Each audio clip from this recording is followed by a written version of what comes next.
क्या तुमने कभी सोचा है इंसानों का एक पर्टिकुलर मेटिंग सीजन क्यों नहीं होता? अनलाइक ह्यूमन, ज्यादातर जानवरों का साल के एक पर्टिकुलर टाइम पीरियड में एक मेटिंग सीजन आता है जहां वो हीट में आकर बच्चे पैदा करने की प्रक्रिया जोरों शोरों से करते हैं। पर इंसानों में कोई ऐसा पर्टिकुलर मेटिंग सीजन नहीं होता। ऐसा क्यों?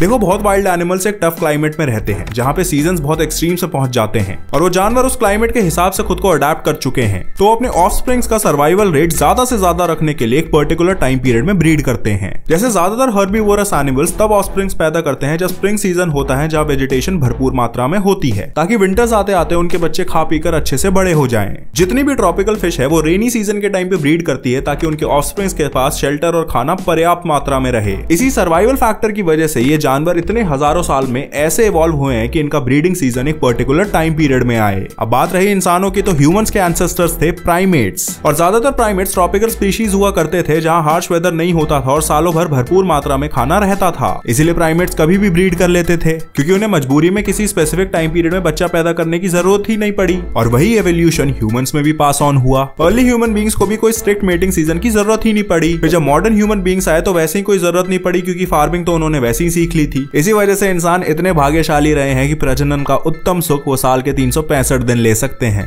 वीडियो पसंद आई हो तो फॉलो सब्सक्राइब कर देना।